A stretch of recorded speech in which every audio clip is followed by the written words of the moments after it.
Hi hello guys, అందరూ ఎలా ఉన్నారు? నేను మీ శ్రీదేవి, కాకినాడ అమ్మాయిని. ఈ వీడియో వచ్చేసి ఆల్రెడీ మీరు థంబ్నెయిల్లో చూశారు కదా. ఏంటి అంటే లవ్లీకి నాకు డయాబెటీస్ అని ఎప్పుడు తెలిసింది, అసలు మార్చి 15th 2022 ఆ రోజు అసలు ఏం జరిగింది, నేను లవ్లీ ఐసీయూలో ఉన్నప్పుడు ఎలాంటి ప్రాబ్లమ్స్ ఫేస్ చేశాను, లవ్లీ ఎలాంటి సిచ్యువేషన్స్ నుండి బయటకు వచ్చింది, అప్పుడు నాకు ఆ టైంలో సపోర్ట్ ఎవరు ఉన్నారు, ఇవన్నీ ఈ వీడియోలో అయితే చెప్తానన్నమాట. చాలా డేస్ నుండి చాలామంది అడుగుతున్న వీడియో ఇది. అయితే నేను ఎక్కువ మందికి సిమ్టమ్స్ అవి తెలియవు కదా, సో ఈ వీడియో చేసేసరికి అందరికీ కూడా ఈ వీడియో అనేది అందుబాటులోకి వెళ్తే అసలు తెలుస్తుంది వాళ్ళకి. ఎవరికైనా షుగర్ ఉంటే ఎలా తెలుసుకోవాలి అనేది ఇప్పుడు వీడియో చేస్తే కనుక ఎక్కువ మంది చూడరు కదా అన్న ఉద్దేశంతో ఇప్పటి వరకు చేయలేదు. ఇప్పుడు చాలా వరకు మన ఫ్యామిలీ 61,000 దాటేసి ఉన్నారు కాబట్టి ఇప్పుడు మన ఫ్యామిలీలో కనీసం కొంతమందికైనా ఈ వీడియో యూజ్ అవుతుందని అయితే చేస్తున్నాను. ఇంకా వీడియోలోకి వెళ్తే మార్చి 15th 2022 కోసం చెప్పాలి అంటే ముందు రోజు అంటే మార్చి 14th గురించి తెలియాలన్నమాట. మార్చి 14th అప్పటికే శ్రీనికి క్యాన్సర్కి సంబంధించి సర్జరీ జరిగింది. 1 monthగా ఐసీయూలో ఉన్నాడు. తనకి ఫుడ్ కూడా లేదనమాట. తనకి లైఫ్ అండ్ డెత్ మధ్యలోనే ఉన్నాడు. ట్రీట్మెంట్ అయితే జరుగుతూ ఉంది. నేను ఎక్కువ శ్రీని దగ్గరికి మార్నింగ్ 6కి వెళ్ళిపోయేదాన్ని, నైట్ వచ్చేసరికి 12 అయ్యేదనమాట. ఈ టైం అంతా కూడా లవ్లీ మా అమ్మ దగ్గరే ఉండేది. మా అమ్మమ్మ ఉండేవారు ఇంట్లోని. మా అందరికీ ఫుడ్ ప్రిపేర్ చేయడం కానీ ఇంట్లో చూసుకోవడం అంతా అమ్మే చూసుకుంటూ పాపను కూడా అమ్మే చూసుకునేది. నేను రోజు నైట్ వచ్చే వరకు లవ్లీ నిద్రలేచి ఉండేది. నేను వచ్చాకే నిద్రపోయేది. మార్నింగ్ తను లేచే లోపే నేను వెళ్ళిపోయేదాన్ని. అప్పటికి తన ఏజ్ వచ్చేసి 2 years 3 months అలా ఉందన్నమాట. అయితే ఈ మార్చి 14th మా హస్బెండ్కి సెంట్రల్ వేస్తున్నారని చెప్పి నేను హాస్పిటల్లో ఉన్నాను. అమ్మ ఫోన్ చేసింది ఇంటి దగ్గర నుంచి, లవ్లీకి వామిటింగ్స్ అవుతున్నాయి, కొంచెం తొందరగా రా అని.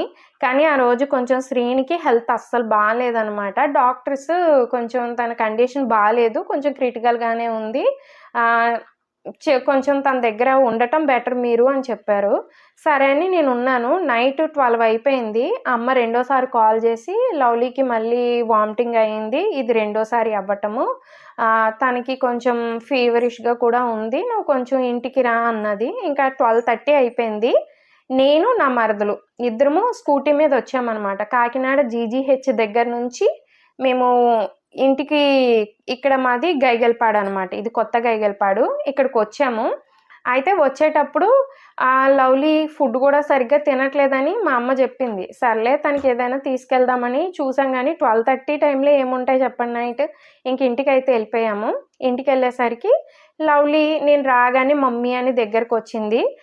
తను ఒళ్ళోకి వచ్చి కూర్చుంది. నేను చెక్ చేశాను బాడీ టెంపరేచరు, నార్మల్గానే ఉంది కదమ్మా అంటే ఇప్పుడు బాగానే ఉంది అంది. సరే అని ఇంకా లవ్లీని ఏమైనా తింటావా అంటే లేదు మమ్మీ అన్నది అనమాట. అప్పుడు కొంచెంగా మాట్లాడేది. ఇంకా పడుకుండిపోయాను, నేను లవ్లీ ఇద్దరం పడుకుండిపోయాము. ఎందుకంటే హాస్పిటల్లో నుండి వచ్చాము అంటే ఇంకా అక్కడే మన ఓపిక అంతా అయిపోతుంది. నేను ఫ్రెష్ అప్ అయిపోయి ఇంకా నేను లవ్లీ పడుకునేసరికి 1:30 అలా అయిపోయింది. పడుకున్నాము. నేను డీప్ స్లీప్లోకి వెళ్ళిపోయాను అనమాట. అంటే నాకు ఇప్పుడు నైట్ ఆ టైంకి వచ్చి మార్నింగ్ నేను 6కి వెళ్ళాలంటే కన్ఫామ్గా నేను 5కి లేవాలి కదా. సో అసలు సరైన నిద్ర ఉండేది కాదు. నేను ఇంటికి వచ్చేసరికి ఇంకా బాగా నిద్ర వచ్చేసి డీప్ స్లీప్లోకి వెళ్ళిపోయాను. లవ్లీ నా పక్కనే పడుకుంది. మధ్యలో లెగిసి చూశాను, తను బాగానే ఉంది కదా అని ఇంకా నేను నిద్రలో ఉండిపోయాను అనమాట. మార్నింగ్ 5:30 అలా అయింది. మా అమ్మ వాళ్ళు రాత్రి లేట్ అయింది కదా అని 5:30 వరకు వదిలేశారు. నేను అప్పుడు లేచేసరికి మా అమ్మ చూసింది, 5:30 ఆ టైంకి లేచి చూసింది. చూస్తే లవ్లీ నా మీద వామిటింగ్ చేసుకుని నా మీద పడుకుని ఉండిపోయింది. అంటే చిన్నపిల్లలు కదా, సో లవ్లీ నా పొట్ట మీద అలా పడుకోవడం తనకి అలవాటే. నేను కూడా ఎప్పుడూలాగే పడుకుందని అసలు పట్టించుకోలేదు. ఆ రోజు కూడా అలాగే పడుకుండిపోయింది అనమాట. వామిటింగ్ చేసి పడుకుండిపోయింది. నేను నిద్రలో ఉండడంతో ఆ తడి కూడా నాకు తెలియలేదు. మా అమ్మ లెగిసి లైట్ వేసేసరికి అలా కనిపించింది. ఇంక వెంటనే నన్ను నిద్ర లేపేసరికి నా హెయిర్ ఇదంతా వామిటింగ్ అయిపోయి ఉంది. లవ్లీ పడుకొని ఉంది. నేను లవ్లీని ఏమైంది లవ్లీ, నువ్వు బాగానే ఉన్నావా అనేసి నేను అడిగాను. లవ్లీ కొంచెం నీరసంగా ఉంది అన్నట్టు ఇలా వేలాడిపోతుంది. సరే కదా అని చెప్పేసి నేను హాస్పిటల్కి కాల్ చేస్తే వాళ్ళు ఏమన్నారంటే డాక్టర్ గారు మనకి 10 నుంచి చూస్తారు. 10:00 నుంచి. ఇప్పుడు ఎమర్జెన్సీ చూస్తారు. ఎమర్జెన్సీనా అని అన్నారు.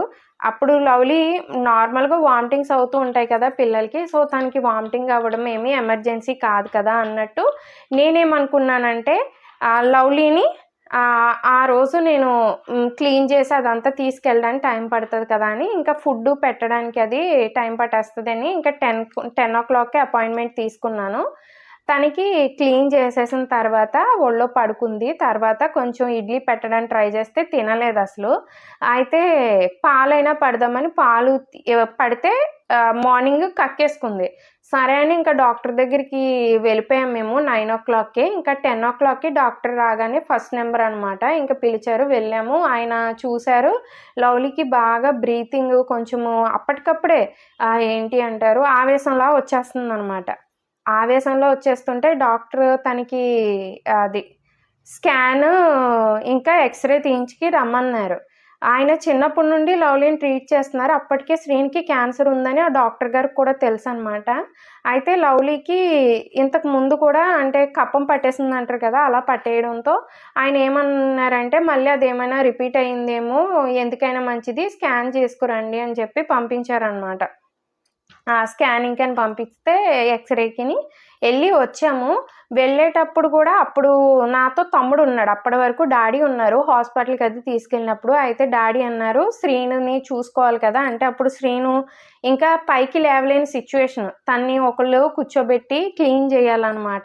అలాంటి సిచ్యువేషన్‌లో ఉన్నాడు. ఫేస్ అది తుడవటం, తడిగుడ్డ పెట్టడం ఇలాంటివి చేయాలనమాట. సో, డాడీ మార్నింగే వెళ్ళి క్లీన్ చేయాలి డాక్టర్స్ వచ్చేలోపని డాడీ ఇంకా నన్ను వదిలేసి హాస్పిటల్‌కి వెళ్ళిపోయారు. నేను, తమ్ముడు వెళ్ళాము. ఎక్స్‌రే అది తీయించాము. ఆ ఎక్స్‌రే రిపోర్ట్ వచ్చిందని డాక్టర్‌కిస్తే ఆయన అన్నారు, "రిపోర్ట్ బాగానే ఉంది. బ్లడ్ టెస్ట్‌లకని చెప్పి బ్లడ్ అది తీశారు. అయితే ఆవేశం ఎక్కువ ఉంది కదా! మనం ఏం చేద్దామంటే సెలైన్ పెడదాము. కొంచెం తనకి తగ్గుతది" అని చెప్పి అన్నారు. "మీరు హాస్పిటల్‌లో అడ్మిట్ అయిపోండి. తన కండిషన్ కొంచెం నాకు వేరేగా అనిపిస్తుంది" అన్నారు. అడ్మిట్ అయిపోయాము. ఆఫ్టర్‌నూను 1 అలా అయ్యింది. లవ్లీకి సెలైన్ పెట్టేటప్పుడు కూడా తను అస్సలు మాట్లాడలేదు. అసలు. నొప్పి అలా ఏం చెప్పలేదు. నాకు అప్పటికి ఏంటి తిను ఇలాగా ఇంత నొప్పి కూడా చెప్పలేకపోతుంది ఏంటి అనుకున్నాను. నిద్దట్లో ఉన్నట్టుండేది. సెలైన్ పెట్టారు. డాక్టర్ గారు రిపోర్ట్స్ అన్నీ వచ్చిన తర్వాత ఈవినింగ్ వస్తారు అని. డాక్టర్ గారి హౌస్ కూడా పైనే అనమాట. ఎక్కడో కాదు. 1 ఆ టైంకి అయ్యేసరికి లవ్లీ డీప్ స్లీప్‌లోకి వెళ్ళిపోయిందని నేను అనుకున్నాను. సెలైన్ వెళ్తుంది కదా అని. అయితే అప్పుడు తను కళ్ళు తెరవలేకపోతుంది. తన చేతులతో ఎందుకో మమ్మీ అంది.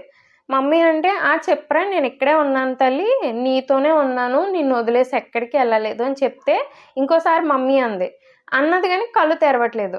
అయితే ఉన్నానమ్మా అన్నాను. అప్పుడు లవ్లీ తన చేత్తో తీసి ఫేస్ ఇలా ఎతికిందనమాట. ఫేస్‌ని ఇలా చూసింది. చూసిన తర్వాత తను మమ్మీ అని అనుకుంది.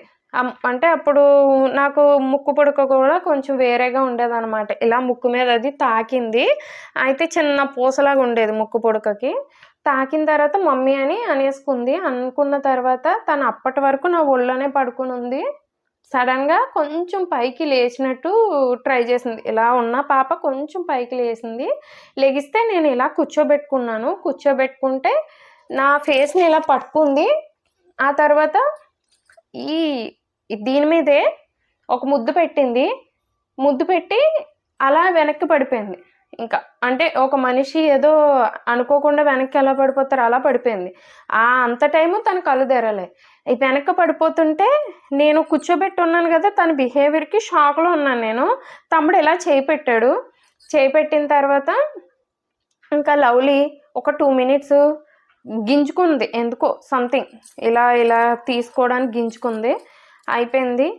2 మినిట్స్‌లో ఇంకా కామప్ అయిపోయింది. నేను అడిగాను సిస్టర్‌ని, ఎందుకిలాగవుతుందో ఏంటో అనేసంటే, ఏదో మెడిసిన్ ఉంటే ఇంజెక్షన్ చేయడానికొచ్చారు. చేసేటప్పుడు కూడా లవ్లీ మెలుకువలోకి రాలేదు.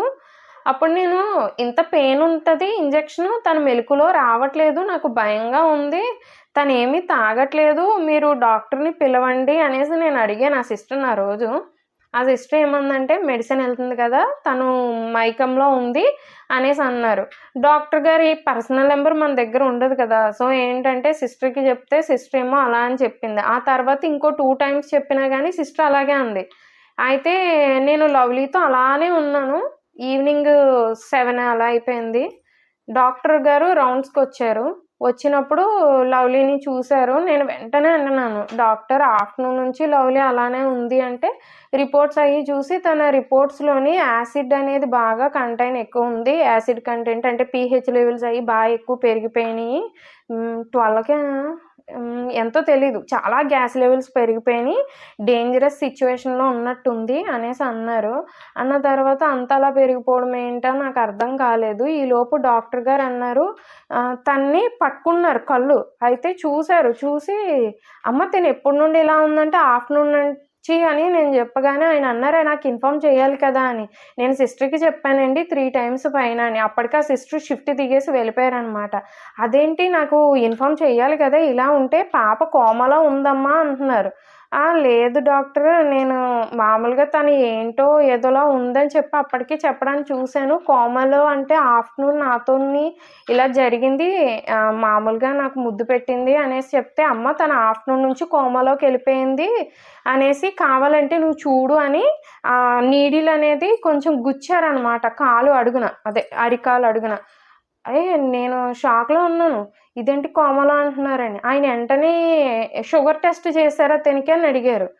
లేదు అనేసంటే షుగర్ టెస్ట్ చేయమని సిస్టర్‌కి పిలిచారు. చెప్పారు. సిస్టర్ చేసింది హెచ్ఐ అని చూపిస్తుంది.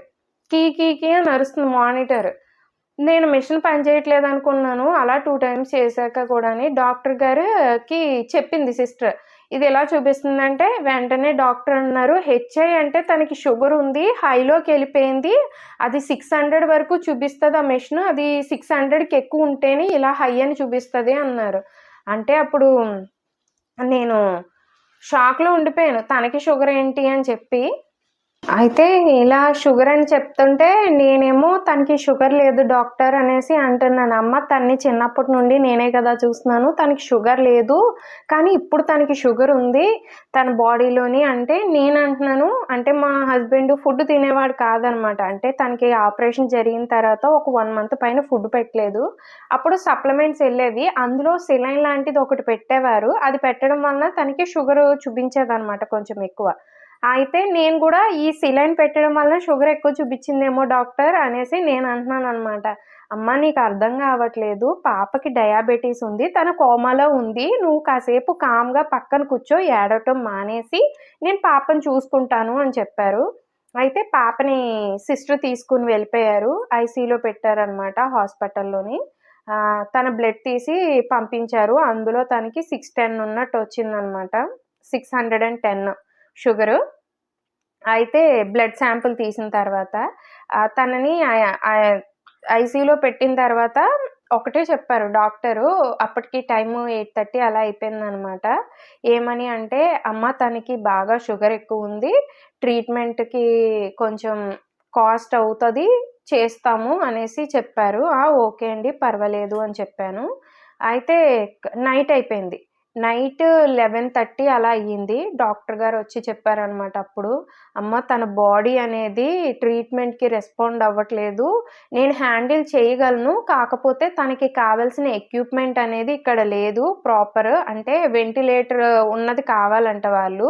ఆక్సిజన్ పెడితే తనకి లవ్లీకి సరిపోవట్లేదు. వెంటిలేటర్ పెట్టాలి" అన్నారు. కానీ ఆ హాస్పిటల్‌లో వెంటిలేటర్ లేదనమాట. సో, వెంటిలేటర్ అనేది నేను ఆర్డర్ చేశాను గానీ, అది రావడానికి 1 వీక్ పట్టేస్తది.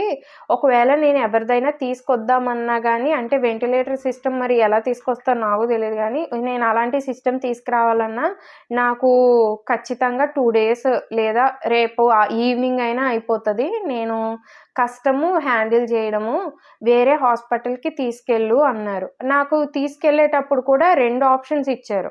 ఒకటి నువ్వు గవర్నమెంట్ హాస్పిటల్‌కి తీసుకెళ్ళిపో. ఎందుకంటే తన కండిషన్ చాలా దారుణంగా ఉంది.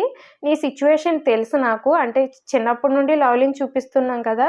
మా హస్బెండ్‌కి బాగోదని ఆయనకి తెలుసనమాట. నీ సిట్యుయేషన్ తెలుసు నాకు. నువ్వు మనీ ఎఫోర్డ్ చేయలేవు కాబట్టి గవర్నమెంట్ హాస్పిటల్ అని చెప్తున్నాను.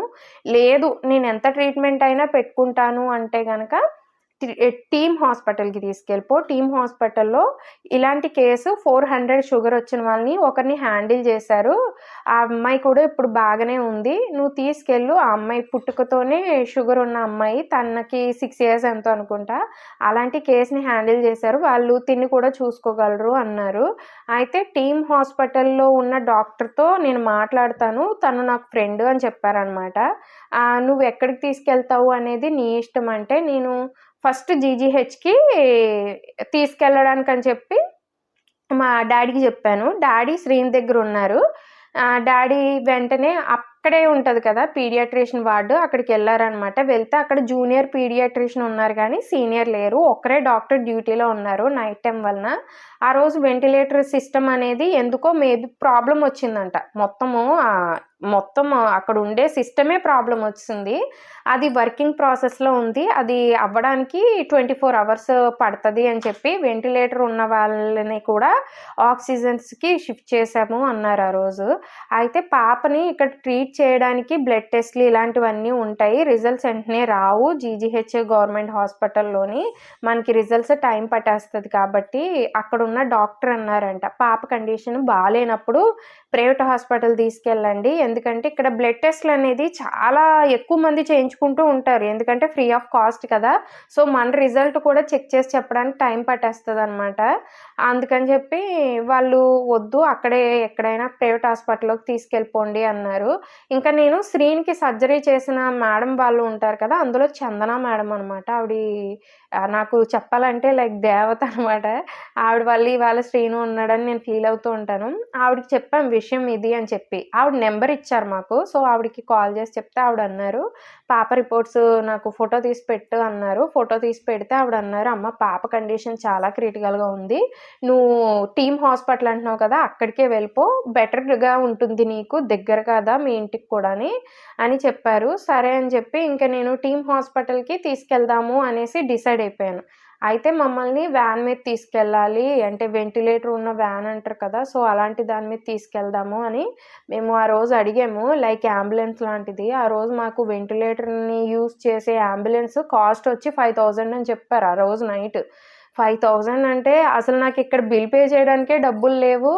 నా దగ్గర అట్‌లీస్ట్ పాప ట్రీట్మెంట్ ఎలాగరా అంటే అంబులెన్స్‌కి ఎలాగా అనుకున్నాను. ఆ రోజు నైటు నాతో పాటు తమ్ముడు, మా మరదలు ఉన్నారనమాట. వీళ్ళిద్దరు.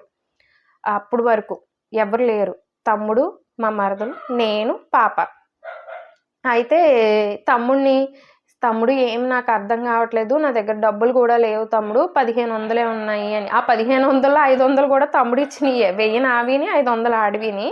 మా మరదలకి కూడా అప్పుడు శాలరీ ఏమీ క్రెడిట్ కాలేదు. తనకి కూడా మంత్ ఎండింగ్‌లో వస్తాయన్నమాట. అది 15వ తారీఖు. సో, తనకి శాలరీ లేదు, ఏం లేదు. ఆ టైంలో ఎవరిని అడగాలో డబ్బులు తెలియక మేము సరే ఒక పని చేద్దాము అని చెప్పి మా మరదలు అన్నది. వాళ్ళ నాన్నగారు ఆటో నడుపుతారనమాట. మా మరదలు వాళ్ళ నాన్నగారు. సో, తనేమందంటే, వదిన హాస్పిటల్ ఇక్కడ నుంచి అంటే హాఫ్ కిలోమీటర్ డిస్టెన్సే ఉంటది. ఆటోలో వెళ్ళిపోదాం వదిన, పాపని తీసుకుని ఫాస్ట్‌గాని మా నాన్నతో నేను చెప్తాను అంటే, సరే అని ఫోన్ చేసింది. వెంటనే వాళ్ళ డాడీ, వాళ్ళ మమ్మీ ఆటో తీసుకొని వచ్చేసారు వెంటనే. డాక్టర్ అన్నారు, నేను ఆక్సిజన్ ఇలాగ నొక్కే టైప్‌దేదో అనుకుంటా ఇచ్చారు. అది పట్టుకొని వెళ్ళండి. మీరు వెంటనే వెళ్ళగానే నేను ఆల్రెడీ డాక్టర్‌తో చెప్పాను సిట్యుయేషన్ అంతా గూడాని. డైరెక్ట్ అడ్మిట్ చేసుకుంటారు. మీరు వెళ్ళిపోండి డైరెక్ట్ ఫాస్ట్‌గా వెళ్ళండి అన్నారు. మేము ఫాస్ట్‌గా ఆటోలో వెళ్దాము అనుకుంటున్నాము. ఈలోపు మా హస్బెండ్ అంటే మా శ్రీను వాళ్ళ అక్క, బావ వచ్చారనమాట పాపను చూడ్డానికి అని చెప్పి. వస్తే అప్పుడు మేమేం చేసామంటే, మేము పాపని తీసుకొని వెళ్ళిపోతున్నామండి ఇలా వేరే హాస్పిటల్‌కని వాళ్ళకి చెప్పాము. ఇక్కడున్న ఫైల్స్ ఉంటాయి గదా! అంటే పాపకి సంబంధించిన ఫైల్స్ అవి బిల్ పే చేసి తీసుకెళ్ళమన్నారు హాస్పిటల్ మేనేజ్‌మెంట్. అయితే మెయిన్ ఫైల్ మాత్రము అంటే పాపకి ఇలాగా లెటర్‌లా రాసి ఇచ్చేసారనమాట. అది మాత్రము డాక్టర్ రాసిచ్చింది పట్టుకొని వెళ్ళిపోమన్నారు. మిగిలిన ఫైల్స్ ఇవ్వడానికి అప్పటికి మాకు 5000 బిల్ అయిందనమాట. సో, ఆ 5000 బిల్ పే చేయమన్నారు. మేము శ్రీని అక్క, బావని అక్కడ పెట్టేసి మేమైతే పాపని తీసుకొని వెళ్ళిపోయాం. ఆ రోజు పాప ఒంటి మీద డ్రెస్సే లేదు. మొత్తం వైర్లు ఏయో పెట్టేసి ఉన్నాయన్నమాట. సెలైన్ వైర్లు అయ్యిని. పాపకి నేను చున్నీతో ఇలా కప్పి లిఫ్ట్‌లో కిందకొచ్చాను. ఆటోలోకి ఎక్కాను. ఆటోలో నేను, నా మరదలు, మా అంకుల్ అదే మా మరదలు వాళ్ళ నాన్నగారు, వాళ్ళ అమ్మగారు ఉన్నారు. మా తమ్ముడు బండి మీద వచ్చేసాడు. ముందు అక్కడికెళ్ళిపోయాడు. వెళ్ళిపోయి వాచ్‌మ్యాన్‌ని గేట్ తీయమని చెప్పాడు. ఫాస్ట్‌గా వెళ్ళిపోయాము ఆటోలోని. పాపని లోపలికి తీసుకెళ్ళాలనమాట. ఇప్పుడు పాపని ఉంచాల్సిన రూము పైన. అయితే ఏం చేశామంటే అప్పుడు కింద ఆల్రెడీ కింద ఎమర్జెన్సీ వార్డ్ ఉంటది. అక్కడికి తీసుకెళ్ళిపోయాం ఫస్ట్. తీసుకెళ్ళిపోయిన తర్వాత అక్కడ డాక్టర్ ఫస్ట్ అక్కడ ఏదో పెట్టారు. ఆక్సిజన్ లాంటిది పెట్టారు. ఒక 5 మినిట్స్ ఉంచిన తర్వాత పాపని పైకి తీసుకెళ్ళాలనమాట. తీసుకెళ్లాల్సొచ్చినప్పుడు డాక్టర్ అన్నారు ఫాస్ట్‌గా పైకి తీసుకురావాలి అంటే నేను పాప అప్పుడు వెయిట్ ఉండేది. పాపను మొయ్యలేననమాట. లిఫ్ట్ నొక్కితే లిఫ్ట్ వచ్చే టైంలో ఆ లిఫ్ట్ కోసం కూడా వెయిట్ చేయకుండా మా తమ్ముడు పాపని తీసుకొని అదే సెకండ్ ఫ్లోర్‌కి పరిగెట్టాడు. చాలా ఆ రోజు వాడు ఉండడం వలన చాలా సేఫ్ అయ్యాము. చాలా ఫాస్ట్‌గా తీసుకెళ్ళి పైన పాపని ఎన్ఐసీయూలో పెట్టారనమాట. ఇంక ఎన్ఐసీయూలో పెట్టినప్పుడు ముందు ఆవిడైతే నువ్వు బిల్ పే చేయి, అది పే చేయి అని అనలేదు. ఆవిడ పేరు శ్రీదేవి అనమాట. డాక్టర్ శ్రీదేవి టీమ్ హాస్పిటల్‌లోని పీడియాట్రిషియన్ చేస్తారు. ఆవిడైతే ముందు పాపని తీసుకెళ్ళిపోయి అవన్నీ కనెక్షన్స్ ఏవేవో ఉంటాయి కదా! అవన్నీ పెట్టేసి ఏదో సెలైన్‌లయి పెట్టి ఏదో ఇంజెక్షన్ లాంటివి అవన్నీ చేసేశారు. హాఫ్ అన్ అవర్ తర్వాత బయటకొచ్చారనమాట. అప్పుడు నాకు ఇలా పే చేయాలి అవన్నీ చెప్పారు. అప్పుడు మేడం రూమ్‌లోకి తీసుకెళ్ళి నన్ను, తమ్ముడిని ఇలాగా ఫీజెస్ గురించి చెప్పారనమాట. హాస్పిటల్‌లో ఇలా ఫీజ్ ఎక్కువ ఉంటుంది కొంచెము. నువ్వు తట్టుకోగలను అనుకుంటేనే ట్రీట్మెంట్ ఇస్తాము. దానికి తోడు ఏంటంటే పాప కండిషన్ అస్సలు బాలేదు. తనకి ఇంటర్నల్‌గా కొంచెము డ్యామేజ్ అనేది స్టార్ట్ అయింది. పీహెచ్ లెవెల్స్ బాగా ఎక్కువైపోయినాయి బాడీలో. పైగా తను ప్రెజెంట్ కోమాలో ఉంది కదా! సో, కోమా నుండి ఎప్పుడు బయటకొస్తది అని నేను గ్యారంటీ ఇవ్వలేను. ఎవరైనా కోమాలోకి వెళ్తే మనం చెప్పలేము. వాళ్ళు వస్తారా? రారా? అనేది. మేమైతే ట్రీట్మెంట్ 100% ఎఫర్ట్ పెడతాము అని అన్నారు. నేనిక్కడే ఉంచుతాను మేడము. ఎంత డబ్బులైనా పర్వాలేదండి అని చెప్పాను. అన్నీ నీకు ఓకే అనిపిస్తే ఇక్కడ ఫార్మ్ మీద సిగ్నేచర్ చేయాలి నువ్వు అని చెప్పారు. వీడియో కూడా తీసుకుంటాము అని చెప్పారు. మేడంకి దగ్గరకి వేరే పర్సన్ ఆ ఫార్మ్ పట్టుకొనొచ్చారు. వీడియో తీస్తున్నారు. నేను సైన్ చేశాను. తమ్ముడిని చేయమన్నారు. అంటే ఫస్ట్ అడిగారు, ఇంట్లో ఎవరైనా పెద్దవాళ్ళున్నారా? నేను అప్పుడు చాలా సన్నగా ఉండేదాన్ని. చిన్నదాన్ని. అంటే చిన్నగా 25 ఇయర్స్ బక్కగా ఉండేదాన్ని. ఎవరు పెద్దవాళ్ళెవరైనా ఉన్నారా అమ్మా? మీ హస్బెండ్ అది అంటే, మా హస్బెండ్ పరిస్థితి ఇది అనేసి చెప్తే, అవునా! సరే అయితే పెద్దోళ్ళెవరైనా ఇంక లేరా అంటే, మా తమ్ముడు వాళ్ళ అత్తయ్య, మావయ్య ఉన్నారంటే, వాళ్ళు చేయడానికి లేదు అన్నారు.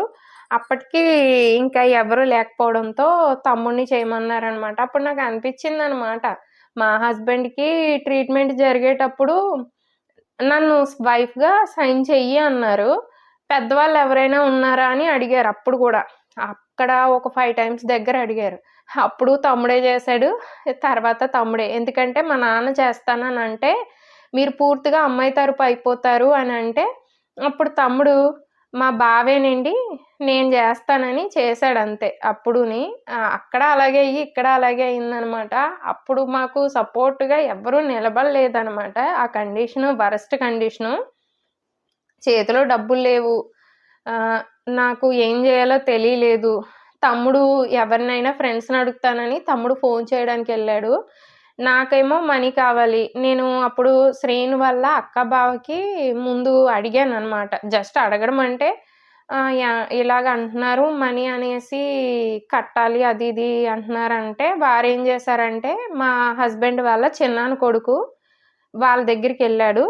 తన దగ్గర 5,000 ఉన్నాయంట ఇచ్చాడు. అవి తీసుకొనొచ్చి ముందు మరి పాత హాస్పిటల్‌లో పాప ఫైల్స్ అన్నీ ఉండిపోయినాయి కదా! సో, ఆ హాస్పిటల్‌లో పే చేసేయండి అంటే, అక్కడ పే చేసి ఆ ఫైల్ పట్టుకొనొచ్చారు. ఇక్కడ కట్టడానికేమో డబ్బులు లేవు.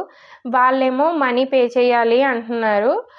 స్పాట్‌లో మనీ పే చేయాలి 50,000 ఎందుకంటే తెలిసిందే కొంతమంది ఉంటారండి. ఇప్పుడు ఎందుకు అంటే వాళ్ళ సైడ్ కూడా ఆలోచించాలి. మనకి ట్రీట్మెంట్ జరుగుతది. జరిగిన తర్వాత సేఫ్‌గా వచ్చేసేటప్పుడు బిల్ విషయంలో గొడవ పడుతూ ఉంటారు కదా కొంతమంది. సో, అలా జరుగుతాయని చెప్పేసే ముందుగా అడ్వాన్స్ ఇంత కట్టండి. మీకు ఒకవేళ ఏమైనా ఇంతకంటే తక్కువ బిల్లయితే ఎంతవరకు అయిందో అంతవరకునే తీసుకొని మిగిలిన అమౌంట్ మీకే వాపస్ ఇచ్చేస్తామని హాస్పిటల్ వాళ్ళు చెప్పారు. కానీ నా దగ్గర 50,000 లేవండి ఇప్పుడు. నేను కట్టలేనిప్పుడు అనేసంటే మేడం వచ్చి చెప్తే అప్పుడు వాళ్ళేమన్నారంటే, అయితే 10,000 పే చేయండి. మిగిలినవి 24 అవర్స్‌లో పే చేయండి అన్నారు. 10,000 పే చేయడానికి కూడా లేదండి. నాకు మార్నింగ్ వరకు టైం ఇవ్వండి. నేను మార్నింగ్ మీకు 10:00 కల్లా పే చేస్తానంటే మేనేజ్మెంట్ రూల్స్ ఒప్పుకోవండి. అర్జెంట్‌గా మీరు 10,000 అయినా పే చేయాలి అన్నారు. మేడం కూడా ఇంకేం చేయలేరు. ట్రీట్మెంట్ చేయడానికి వెళ్ళిపోయారనమాట. నా దగ్గరేమో ఏమి చేయాలో తోచలేదు ఆ టైంలోని. అప్పుడు నేను మా పిన్నికి ఫోన్ చేశాను. తమ్ముడు ఫ్రెండ్స్‌ని అడుగుతున్నాడు ఈ లోపల. నేను మా పిన్నికి ఫోన్ చేశాను. మా పిన్ని ఎవరికి చేసిందో ఆ టైంలో మరి ఎవరిని అడిగిందో తెలీదు. పిన్నికి అప్పటి వరకు పాపకి ఇలా అయిందన్న విషయం గూడా చెప్పలేదు. ఎందుకంటే మా బాబాయ్ చనిపోయారు. అప్పటి నుండి పిన్ని పెద్ద విషయాలనేమి తీసుకోలేదు. ఆవిడకి ఆల్రెడీ హెల్త్ బాగోదు. సో, అందుకని చెప్పి నేను ఈ విషయాన్ని చెప్పలేదు. సడెన్‌గా నైట్ ఆ టైంకి 1:30 అలా అయింది. అప్పుడు ఫోన్ చేసినా పిన్ని రెస్పాండ్ అయ్యింది. ఆ టైంలోని తను 10,000 ఫోన్‌పే చేసింది. నేను బిల్ పే చేసేసాను. ట్రీట్మెంట్ జరుగుతూ ఉంది. మార్నింగ్ మిగిలిన 40,000 ఎలా పే చేయాలి అని ఓ పక్కన బాధ. ఇంకో పక్కనేమో అసలు పాప ఎప్పుడు కోమాలో నుండి బయటకొస్తది. అంటే అప్పటి వరకు నేనున్న సిట్యుయేషన్ ఎలాంటిదంటే మా ఆయన ట్రీట్మెంట్ జరుగుతూ ఉంది గానీ, డాక్టర్ ఎప్పుడు "నువ్వు తను బతుకుతాడు అన్న ఆశ పెట్టుకోకు. తనకి క్యాన్సర్ అనేది సివియర్‌గా ఉంది. లోపల బాగా డ్యామేజ్ అయ్యింది. సర్జరీ చేశాము. చాలా సర్జరీస్ జరుగుతూ ఉన్నాయి తనకి. తను ట్రీట్మెంట్ అంత పర్ఫెక్ట్‌గా రెస్పాండ్ అవ్వలేకపోతున్నాడు. తన మీద ఆశ పెట్టుకోకు" ఇదే చెప్పారు. ఎందుకంటే తన కండిషన్ ఏదో అదే చెప్పారు. సో, తన కండిషన్ గురించి తెలుసు నాకు ఆల్రెడీ. తన విషయంలో ఏంటంటే, అంటే మేము మా ఆయనకి బాగున్నప్పుడు పీక్స్‌లోనే ఉన్నాం. సడెన్‌గా డ్రాప్ అయ్యాము. అప్పటికి పాపకి 1 ఇయర్ వచ్చేసింది గూడా. సడెన్‌గా డ్రాప్ అయిపోయాము. ఉన్న గోల్డ్ అంతా బ్యాంక్‌లో తాకట్టు పెట్టేసాము. చేతిలో డబ్బులు లేని సిట్యుయేషను. ఆ టైంలో ఏంటంటే మేము ఇంటిని బాగు చేయించడానికి కూడా మాకు కొంత అమౌంట్ అవుతది కదా! ఆ అమౌంట్‌లో మేము 1,00,000 బయట నుండి తీసుకొచ్చాము. అదొక అప్పు ఉండిపోయింది. అది కాకుండా మా ఆయన అప్పటికే 1 ఇయర్ పైనుంచి ఇంట్లోనే ఉంటున్నాడు. అప్పుడు ట్రీట్మెంట్‌కి నాకు మా నాన్న వాళ్ళు మధ్యలో ఒకసారి ఒక 10,000 ఇచ్చారు అంతే. ఇంక ఎవరి దగ్గర తీసుకున్నది లేదు. మిగిలిందంతా నేనే అప్పులు చేసుకుంటా పెట్టుకోవడమే. ఎవరికీ ఎళ్లి అడిగింది కూడా లేదు. నాకు ఇలా హెల్ప్ చేయండి అని జెప్పి. నేను ఇంక ఎవరి మీద అడగకూడదు. బావున్నప్పుడు నేనే తీర్చుకుందాం అన్నట్టు ఆయన విషయంలో నేను అప్పటికే అప్పుల పాలైపోయాను. అంతా కలిపి ఒక 5,00,000 అప్పు ఉన్న ఇంకా ఎక్కువే ఉంది అప్పటికి. అంతా నేను తట్టుకొని ఆయనకి సపోర్ట్‌గా ఉన్నాను. అప్పటికి డాక్టర్స్ ఇలా ఆయనకి నమ్మకం పెట్టుకోకు ఆయన ఉంటాడని అన్నప్పుడు కూడా నేనేమనుకున్నానంటే, ఇంకా నాకు ఎక్కడి వరకు రాసిపెట్టుందో అంతవరకునే. ఒకవేళ తనకేమైనా అయినా పాప నాతో జీవితాంతం ఉంటది అని అనుకున్నాను. అలాంటిది పాప కూడా బతకదు అన్నట్టు ఇక్కడ చెప్పారు. అక్కడ తన కండిషన్ అలా ఉంది. దేవుడు ఎందుకురా నాకు మధ్యలో ఇలా పెట్టారు మీరు? ఏం మిస్టేక్ చేశాను నేనసలు? అక్కడేమో తన పరిస్థితి అలా ఉంది. ఇక్కడేమో తిన పరిస్థితి ఇలా ఉంది. నేను అన్నీ కాదనుకుని తనే కావాలనుకున్నందుకు తననలా చేసేసావు. పోనీ తనకేమైనా అయినా కూతురు ఉంటదిలే అనుకున్నాను. ఇప్పుడు కూతుర్ని ఇలా చేసేసావు. ఏంటి నాకు ఇలాంటి సిట్యుయేషన్ తెచ్చిపెట్టావు అని ఆ దేవుడిని క్వెషన్ చేసుకుంటూ ఉండేదాన్ని. ఆ టైంలో అప్పెవడిస్తాడో కూడా తెలిసేది కాదు. అసలు చుట్టూ ఏం జరుగుతుంది? నా చుట్టూ నాతో ఎవరు మాట్లాడుతున్నారు? ఏం మాట్లాడుతున్నారు? అని కూడా తెలిసేది కాదు. నేనలా ఏడుస్తూ ఉండేదాన్ని. నాలో నేను క్వెషన్ చేసుకుంటూ, దేవుడితో తిట్టుకునేదాన్ని కూడా ఆ టైంలో. ఏంటి నాకు ఇలాంటివి తీసుకొచ్చి పెట్టావు? నేనేం మిస్టేక్ చేశాను నీ విషయంలోని? మా పేరెంట్స్‌ని నేను ఇలాగ బాధ పెట్టానంటే ఒక అర్థం ఉంటది. కానీ మిగిలిన వాళ్ళు నేను ఎవరిని ఏం చేశానని ఇలా చేసావు నన్ను? అని తిట్టుకుంటా ఉండేదాన్ని. అయితే అలా జరుగుతుంది. మార్నింగ్ అవుతుంది. మార్నింగ్ అవుతూ ఉంటే నాకు టెన్షన్ పెరిగిపోతుంది. 50,000 అన్నారు. 10,000 కట్టాము. 40,000 ఎక్కడి నుండి తేవాలి అని అనుకునేదాన్ని. మా తమ్ముడాళ్ళకి అప్పటికి పెళ్ళయ్యి మంత్స్ అనమాట. మా మరదలొచ్చి చెప్పింది. వాళ్ళ పేరెంట్స్ కూడా అక్కడే ఉన్నారు. వాళ్ళ అమ్మ, నాన్న. మా మరదలొచ్చి, "వదిన నువ్వేమీ ఏడవద్దు. నా గోల్డ్ ఉంది కదా!" అప్పటికి తమ్ముడి దగ్గరున్న గోల్డ్ కూడా నేను తాకట్టు పెట్టించేశాను. తమ్ముడు మా ఆయన కోసం అని చెప్పి తాకట్టు పెట్టేశాడు. మా అమ్మ దగ్గరికి ఉన్నది అయిపోయింది. తమ్ముడికి మా తమ్ముడికేమీని తను కొనుక్కున్నది కదా! వాళ్ళ అత్తగారు వాళ్ళు పెట్టిందే అది తాకట్టు పెట్టి, అది మా ఆయనకి ఖర్చు పెట్టేసాం మేము. ఇంకా మా మరదలని ఒక్కదాన్ని అడగలేదు. ఎందుకంటే తను ఒక్కరితే కదా! అదే కోడలు కదా! కోడల దగ్గర కూడా అన్నీ చేయాలా అన్నట్టు నేను వద్దు అనుకుని అడగలేదు. అప్పుడు మా మరదలనమాట తనొచ్చి చెప్పింది, "వదిన నా దగ్గరున్న గోల్డ్ తాకట్టు పెట్టేయి వదిన. తాడు కాకుండా నల్లపూసలయ్యి ఉన్నాయి గదా! అయన్నీ తాకట్టు పెట్టేసుకో వదిన. నువ్వు బాగున్న రోజే నాకు ఇడిపిద్దువు గానీ, నువ్వు విడిపించలేకపోయినా నేను ఉద్యోగం చేసుకుంటున్నాను కదా! నేనైనా విడిపించుకుంటాను. ఇలాంటప్పుడు కాపోతే ఇంకెప్పుడు నేను నీకు తోడుంటాను. నువ్వు నాకు అక్కలాంటి దానివి. నే నాకు ప్రతి విషయంలో సపోర్ట్ ఉన్నావు. నీకు ఏ మాత్రం సాయం చేయలేనా" అంది. వాళ్ళ అమ్మగారు వాళ్ళు అక్కడే ఉన్నారు. అది వాళ్ళ అమ్మగారు ఆళ్ళు పెట్టిన బంగారమే.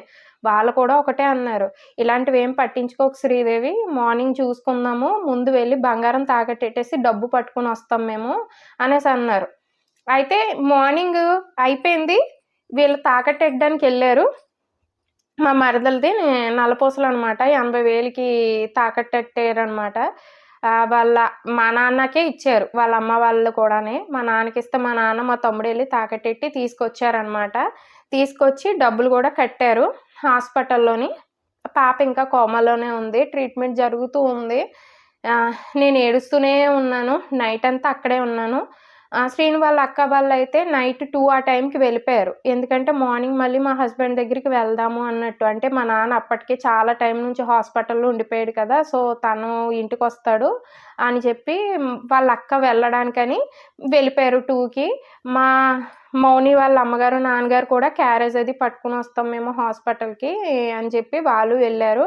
మౌనిని ఇంటికి పంపేసాం. నేను, తమ్ముడు ఉన్నాము. అలా మార్నింగ్ అంతా ఉన్నాము. మార్నింగ్ మా నాన్న అక్కడి నుంచి హాస్పిటల్ నుంచి 7:00 వచ్చేసాడనమాట. మా మావయ్య 7 ఆ టైంకి అక్కడికెళ్ళిపోతే 7:00 వచ్చేసి పాప దగ్గరున్నాడు. బయటుండి మా నాన్న కూడా ఏడ్చాడు ఆ టైంలో. ఆయన ఏడడం నేనప్పుడు చూసాను. మా ఆయనకి బాలేనప్పుడు బాధపడేవాడు. పక్కన ఎక్కడో ఏడ్చాడు గానీ, నా ఎదురుగా ఏడలేదు. అప్పుడు చిన్న పిల్లోడిలాగా ఏడ్చాడనమాట. మా నాన్న కూడాని పాపని అంత ఇష్టంగా చూసేవాడు మా నాన్న. మా నాన్న నేనుంటాను పాప దగ్గర అని. మమ్మల్ని ఎవరినో లోపలలో ఉంచేవారు కూడా కాదు. ఐసీయూ అంటే కంటామినేట్ అయిపోద్దంటారు కదా! ఎవరైనా అటు ఇటు తిరిగితే బయటుంచేవారు. మా నాన్న గ్లాస్ విండో దగ్గర నేనుంటాను. మీరెళ్లి రండి అంటే మేము ఫ్రెష్ అప్ అయ్యి వచ్చి బంగారం తాకట్టెట్టేసిన తర్వాత ఆ బిల్ కూడా పే చేసేసాము. అప్పుడు నాకు మా సారు నేను వాలంటరీగా చేస్తానన్నాను కదా! సార్ కాల్ చేశారనమాట. చేసి ఏదో వర్క్ పర్పస్ చేశారు. అప్పటికే నాకు 2 మంత్స్ నుంచి నేను మా ఆయనకి బాగోక వెళ్ళట్లేదు. ఏదో తంబు వెయ్యాలి నేను అన్నట్టు ఫోను చేశారు. చేసిన తర్వాత నిన్న ఫోను చేస్తే వెళ్ళిపోయారనమాట ఆయన. శ్రీనుతో ఫ్రెండ్లీగా ఉంటారు మా హస్బెండ్‌తోని. ఆ సారు అడిగారు మామూలుగా, "పాపకి బాలేదని చెప్పావు కదా! నిన్నడిగితేని ఏమైంది?" అంటే తంబుకి కూడా వేరే అబ్బాయిని పంపించాను. ఆ అబ్బాయికి తంబేసిచ్చే వర్క్ మేము చూసుకుంటాము. ఫోను పంపించేయి అంటే ఫోను పంపించేశాను. అడిగారనమాట. పాపకి ఏమైంది అనేసి అడిగితే అప్పుడు నాకు అప్పటి వరకు కవర్ చేశాను. ఆయన అలా అడిగేసరికి ఏడుస్తూ చెప్పాననమాట. "సార్ ఇలా ఇలా అయింది సార్. ఏం చేయాలో తెలియట్లేదు. డబ్బులేమో లేవు. ఎవరిని అడగాలో కూడా తెలియట్లేదు. నాకు అసలు ఏం అర్థం కావట్లేదు సార్" అని. అప్పటికే మా సారు ఇంకా మిగిలిన సచివాలయం స్టాఫ్ అంటే మేడమాళ్ళు, వాలంటీర్స్ అందరూ కలిపి అప్పటికే 18,600 మా హస్బెండ్‌కిచ్చారు. తనకి హెల్త్ బాగోక హాస్పిటల్‌లో ట్రీట్మెంట్ జరుగుతున్నప్పుడు ఐసీయూలో ఉండగా ట్రీట్మెంట్‌కి డబ్బులు లేవు అనేసి విషయం నేను నా ఫ్రెండ్ దగ్గర చెప్తే అంటే తను కూడా వాలంటీరే కదా! సో, తను చెప్పిందంట సార్ వాళ్ళకిని. ఆహ్ జ్యోతి, బాల, వీరలక్ష్మి అని ఉంటారనమాట. వీళ్ళు ముగ్గురు కొంచెం నాతో బాగుంటారు. వాళ్ళు చెప్పడంతో సార్ వాళ్ళందరూ డబ్బులు వేసుకొని ఇచ్చారు ఆల్రెడీ. నాకేం చేయాలో తెలియట్లేదు సార్ అనేసన్నాను. అప్పుడు సార్ అన్నారు, "పోనీ నేనేమైనా అరేంజ్ చేయనా" అంటే, "చేయండి సార్, నేను ఎలా అయినా సరే అప్పు తీర్చేస్తాను సార్" అని అంటేని, "సరే అయితే ముందు నీకు లీవ్ అప్లై చేయాలి కదా! అంటే నువ్వు రావట్లేదు, థంబ్ అది వేయట్లేదు. ముందు అసలు ఎందుకు రావట్లేదు, ఏంటి అది చెప్పు, పాప డీటెయిల్స్ కూడా చెప్పు" అనేసి అన్నారు. పాపకి సంబంధించి ఫోటో అది పంపించన్నారు. నేను పంపించాను. చెప్తే నమ్మరు. ముందు మా ఆయనకి బాగోలేదు గదా! అప్పుడు ట్రీట్‌మెంట్‌కి డబ్బులవుతున్నాయి. అంటే ఏ హాస్పిటల్ అనేది కాదు. మనం ఎలాంటి మెడిసిన్ యూజ్ చేసామన్నది ఇంపార్టెంట్ అంటారు కదా! గవర్నమెంట్ హాస్పిటల్ అయినా అక్కడ మెడిసిన్ ఉంటది. కాకపోతే మా ఆయనకి ఆ మెడిసిన్ సెట్ అవ్వదు. ఆహ్, ఏంటి అపోలో ఫార్మసీ నుండి తెచ్చిన మెడిసిన్‌కే తను రెస్పాండ్ అవ్వలేకపోయేవాడనమాట. సో, తన ట్రీట్‌మెంట్ పర్పస్ చాలా అమౌంట్ అవుతున్నప్పుడు అన్నారు, ఇలా సోషల్ మీడియాలో క్యాంపెయిన్ చేద్దాం మనీ కోసం అంటే, లేదు సార్ నాకలా ఇష్టం లేదు సార్ అది ఇది అని జెప్పాను. పాప విషయంలో సార్ వాళ్ళు నా డెసిషన్ అడగలేదు. డైరెక్ట్‌గా సోషల్ క్యాంపెయినింగ్ స్టార్ట్ జేశారు. నాకు ఆ విషయం గూడా తెలీదు. 24 అవర్స్‌కి మేము 50,000 కట్టేసాం కదా! మళ్ళీ 24 అవర్స్‌కి మళ్ళీ ఇంకొక 50,000 పే చేయాలి. ఎందుకంటే మీరు పే చేసిన దాంట్లో మెడిసిన్స్, ట్రీట్మెంట్ ఇదంతా అయిపోయింది. 46,000 ఇంకా 4,000 మాత్రమే ఉంది. మీరు ఇంకో 50,000 పే చేయాలి. పాప ఇంకా ఐసీయూలో ఒక 1 వీక్ పాటు ఉండాల్సొస్తుంది అనేసి చెప్పారనమాట. మళ్ళీ 50,000 అంటున్నారు అనుకున్నాను. అన్న తర్వాత వాళ్ళేమిటి అంటే, ఈ డే అయిపోయింది. సార్‌తో నేను ఇదంతా చెప్పి 3 అలా అవుతది టైము. నెక్స్ట్ డే మార్నింగ్ నాకు 9కి అలా చెప్పారనమాట. అప్పటికి ఇంకా పాప కోమాలోనే ఉంది. అది కూడా 24 అవర్స్‌లో పే చేసేయాలంటున్నారు. అంటే థర్డ్ డేకి ముందరే పే చేసేయాలి అని చెప్తున్నారు. నా దగ్గర డబ్బులు లేవు అన్నాను. సరే ఏదో ఒకటి చేద్దాం అనుకున్నాము. మా మరదల దగ్గర ఇంకా అమౌంట్ ఉంది గదా! 30,000 ఆ 30,000లో ఈ లోపల మా ఆయనకి ఒక 10,000 ఖర్చు పెట్టాము. 20 ఉంది. మా మరదలంది, "ఇంకా ఉంది కదా వదిన బంగారము అది కూడా తాకట్టు పెట్టేయి" అనేసి అంది. సరే అని అనుకుంటున్నాము. అయితే ఇంకా తీయలేదు. బ్యాంకు అదే ఉంటారు కదా! తాకట్టు పెట్టేవాళ్ళు. వాళ్ళింకా షాప్ తీయలేదు. 9 అయింది మార్నింగు. మేనేజ్‌మెంట్ ఒచ్చి బిల్ పే చేయాలి అంటున్నారు. ట్రీట్మెంట్ ఆపేస్తాము అని. అయితే డాక్టరయితే ఆపలేదు గానీ, వాళ్ళలా అనేసి అనేవారు. నాకేమో ఉండండి మేము ఇలాగా తీసుకొస్తాం అంటున్నాం. తీరా జూస్తే ఏమైందంటే, ఆ రోజు సెకండ్ సాటర్‌డే మొత్తానికి ఎవరు లేరనమాట. ఏంటి అంటారు, షాప్స్, గోల్డు, వడ్డీలు ఈళ్ళకి కూడా సెలవులిచ్చేసినియి. ఇంక నాకి ఆ టైంలో అస్సలు అది ఏంట్రా అసలు ఇక్కడ టైం ఇవ్వనంటున్నారు. అంటే మొత్తం అంతా ఏం చేద్దామనుకుంటున్నాడు దేవుడు నాకసలు అనేసి ఏడుస్తూ ఉన్నాను. టైం 11 అయింది. సార్ ఫోను జేశారు. ఫోను జేసి పాప గురించి అడిగారు. సార్ అసలు సిట్యుయేషన్ బాలేదు సార్. డబ్బుల గురించి ఇలా తిరుగుతున్నానంటే, సార్ అన్నారు, "నీ అకౌంట్ చూసుకున్నావా నువ్వసలని?" "ఏం చూసుకోవడం సార్" అనంటే, "డబ్బులు పంపించాము. చూసావా?" అన్నారనమాట. "లేదు సార్ చూడలేదు సార్" అనేసి అన్నాను. "చెక్ చెయ్యి" అన్నారు. ఫోన్‌పేలో చూస్తే 83,000 ఉన్నాయి. సార్ 83,000 ఉన్నాయి అనేసంటేని, "అవునా మంచిది అయితేని ముందు వెళ్లి బిల్ పే చేసేయి" అన్నారు ఫస్ట్ వెళ్లి. నేను ముందెళ్లి ఫస్ట్ బిల్ పే చేసేసాను. చేసిన తర్వాత అప్పుడు మా నాన్న వచ్చాడనమాట శ్రీని దగ్గర నుంచి. తమ్ముడు ఉన్నాడు. సార్‌కి ఫోను చేసి, "సార్ నాకు ఇంత డబ్బిచ్చారు. చాలా సాయం చేశారు సార్ నాకు ఈ టైంలో" అంటే, అప్పుడు సారు అన్నారు, "ఇలా సోషల్ క్యాంపెయినింగ్ అనేది చేస్తున్నాము" అనేసి అన్నారు. అంటే నేననుకున్నాను మన వాలంటీర్లు, మేము అందరం కలిపి ఇచ్చిన డబ్బులున్నాయి అందులో అన్నారు తప్ప, బయటకి ఇలాగా పోస్ట్ చేశారు ఇదేం చెప్పలేదు ఫస్ట్. ఎందుకంటే నేను కంగారు పడిపోతానని చెప్పలేదు. మేడం ఈ లోపల మధ్యాహ్నం ఎంతో అవుతుందో ఆవిడ పిలిచి, "ఇదిగో నీ గురించి ఇలా సోషల్ మీడియాలో క్యాంపెయినింగ్ జరుగుతుంది" అని అడిగితే చూసాననమాట. చూసినప్పుడు కొంచెం హాస్పిటల్ వాళ్ళు నన్ను కొంచెం తిట్టారు. పలానా హాస్పిటల్ అని నువ్వు మెన్షన్ చేసేసావు. ఇక్కడ ఫీజెస్ ఇంతుంటాయి, అంతుంటాయని. దీనివల్ల మాకు నెగటివిటీ పెరిగిపోతుంది అలా అని తిట్టారు. అదంతా తీయమని. అదంతా తీశారు తర్వాత. హాస్పిటల్ వాళ్ళు కూడా ఏంటంటే, నువ్వు మా గురించి అంటే ఇది చెప్పచ్చో లేదో నాకు తెలీదు గానీ, హాస్పిటల్‌లో ట్రీట్మెంట్ జరిగింది. పాప ఉన్న కండిషన్‌కి అమౌంట్ అవ్వడం అనేది నార్మల్. అంత అమౌంట్ అవ్వడం అనేది. కానీ అది మిడిల్ క్లాస్ ఫ్యామిలీకి కొంచెం ఎక్కువ. హాస్పిటల్ ఏంటంటే, ఈ అమౌంట్ గురించి అది నువ్వు బయట చెప్పకు. మేము అలా చేస్తే నీకు కొంచెం తగ్గిస్తాము. మాకు నెగటివిటీ పెరిగిపోతుంది. ఇంక ఈ హాస్పిటల్‌కి నార్మల్ పీపుల్ రావడానికి ఇష్టపడరు ఇలా అని చెప్తే, అది కూడా కరెక్టే కదా! మా పాపని ఇంత ట్రీట్మెంట్ చేస్తున్నారు డాక్టర్స్ అనేసి అనుకున్నాను. ఆ రోజే పాప కూడా హ్మ్. ఫస్ట్ టైం కళ్ళు తెరిచిందనమాట. అప్పుడు నాకు నిజంగా చెప్తే నమ్మరు. సోషల్ మీడియాలో మా సచివాలయం వాళ్ళు ఎలా అంటే పోస్ట్‌లా క్రియేట్ చేసి దాన్ని వాలంటీర్స్‌కి షేర్ చేస్తే వాలంటీర్స్ అని ఎందుకంటున్నానంటే నిజానికి చెప్పాలంటే వాళ్ళందరూ నా ఫ్రెండ్స్ అనుకోండి. సో, నా ఫ్రెండ్స్ అందరికీ షేర్ చేశారనమాట మా సార్ వాళ్ళని. నా ఫ్రెండ్స్ అందరికీ షేర్ చేస్తే వాళ్ళేం చేశారంటే వాళ్ళ గ్రూప్‌లో షేర్ చేశారు. వాళ్ళ నంబర్స్ ఉంటాయి కదా! వాళ్ళు అలా షేర్ చేశారు. అలా వాళ్ళకి ఒకళ్ళకొకళ్ళు షేర్ చేయడం వల్ల నాకు రూ. 10 పంపించిన వాళ్ళు కూడా ఉన్నారు. ఇంకా చెప్పాలి అంటే చిన్న స్కూల్ పిల్లలు కూడా నాకు డబ్బులిచ్చిన వాళ్ళున్నారనమాట. అయితే ఇప్పుడు నేను చేసే స్కూల్ నుంచి కూడా మేడమ్ స్కూల్ పిల్లల దగ్గర మనీ కలెక్ట్ చేస్తే ఇలా చాలామంది హెల్ప్ చేశారు. ఒకటి చెప్తానండి నేనిక్కడ, ఒకరిని కాపాడే సిట్యుయేషన్‌లో ఉన్నప్పుడు నాకు ఎవ్వరు కూడా చెప్తే నమ్మరు.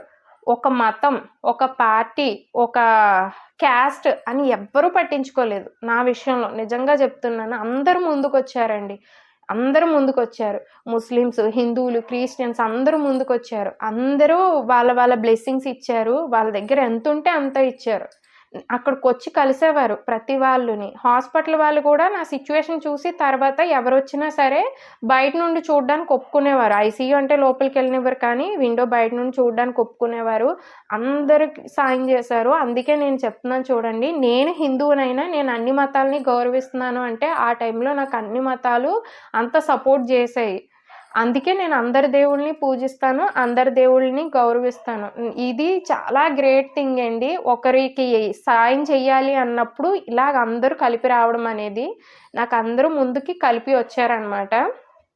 నాకు ఆ టైంలో అందరూ చేసిన సాయం వల్లనే ఈరోజు పాప నాతో ఉంది. నేనింకా ట్రీట్మెంట్ కోసం భయపడలేదు.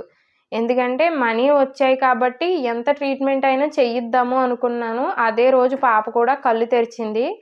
కొంచెం టైం పట్టిందనుకోండి. నన్ను గుర్తుపట్టడానికి టైం పట్టింది గానీ, నా కూతురు నా వరకు వచ్చింది అని నాకనిపిచ్చింది ఆ టైంలోని.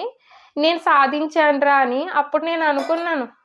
ఏమనంటే, దేవుడా నాకిద్దరిలో ఒకరినైనా ఇచ్చావు. చాలా సంతోషము.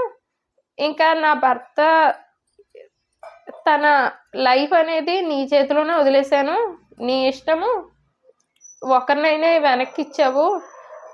ఎవరిని నా దగ్గర లేకుండా చేసేస్తావనుకున్నాను. ఇదైనా చాలు దేవుడా, బతికించావు నన్ను అనుకున్నాను. కానీ ఇదైతే మాత్రం చెప్తున్నాను చూడండి, ఇప్పుడు మీరంతా నాకెలా సపోర్ట్ చేశారో అప్పుడు కూడా అందరి సపోర్టే ఈరోజు నా కూతుర్ని కాపాడింది. తను కోమా నుండి బయటకొచ్చింది. తర్వాత సిచ్యువేషన్స్ కూడా ఉన్నాయి. అది దీని కంటిన్యూషన్ పార్ట్ నెక్స్ట్ అంటే రేపు అప్లోడ్ చేస్తాను. అప్పుడు చూడొచ్చు. మీకేమైనా అంటే ఇది ఏంటంటే ఆ రోజు జరిగిందంతా నేను ఎలా జరిగింది అనేది చెప్పుకుంటా వెళ్తున్నాను. ఒకవేళ మీకు సోది, అనవసరం అనిపిస్తే జస్ట్ స్కిప్ చేసేయండి. నెగెటివ్ కమెంట్స్ మాత్రం పెట్టకండి. ఏంటంటే నేను ఇలాంటి సిచ్యువేషన్స్ కూడా ఉంటాయి అని తెలియటం కోసం ఈ వీడియో చేస్తున్నాననమాట. ఇది మళ్ళీ నేను చెప్పను కదా! మళ్ళీ ఇలా జరిగింది అనేసి మళ్ళీ ఇంకొకసారి పెట్టే వీడియో కాదు కదా! సో, వీలుంటే నన్ను సపోర్ట్ చేయడానికి ట్రై చేయండి. ఇది హెల్ప్ అవుతది. అంటే నేను అనుకుంటున్నాను ఏంటంటే, మినిమమ్ మనకి మెడికల్ నాలెడ్జ్ ఏదైనా ఇందులో ఉండేది తెలుస్తది అని నేను అనుకుంటున్నాను. ఒకవేళ మీకు ఈ వీడియోస్‌లో ఏమి ఇన్ఫర్మేటివ్‌గా అనిపించకుండా సోదిలాగా అనిపిస్తే మాత్రం మీరైతే వీడియోస్‌ని స్కిప్ చేసేయండి తప్ప నెగెటివ్ కమెంట్స్ పెట్టకండి. ఒకవేళ ఈ వీడియో పూర్తిగా చూసారు అంటే చాలా సంతోషం. చాలా థ్యాంక్స్ అండి. Thank you so much. మీ సపోర్ట్‌కి, మీ బ్లెస్సింగ్స్‌కిని. ఇంకా పార్ట్ 2 అయితే నెక్స్ట్ డే మార్నింగ్ నేను అప్లోడ్ చేస్తాను. Thank you guys. అంటే కంటిన్యూగా అంతా తెలుస్తది కదా అన్నట్టు చెప్పాననమాట. సో, అది గైస్. ఈ వీడియోకైతే ఇంతే. పార్ట్ 2లో మిగిలిన స్టోరీ అయితే చెప్తాను. లవ్లీ ఇక్కడే ఉందండి. తను కామ్‌గా ఉండట్లేదని చెప్పి కార్టూన్ పెట్టిచ్చామనమాట. ఏంటంటే వీడియో చేసేటప్పుడు అల్లరి చేసేస్తుందని. సో, నెక్స్ట్ వీడియోలో మిగిలిన పార్ట్ అయితే చెప్తాను.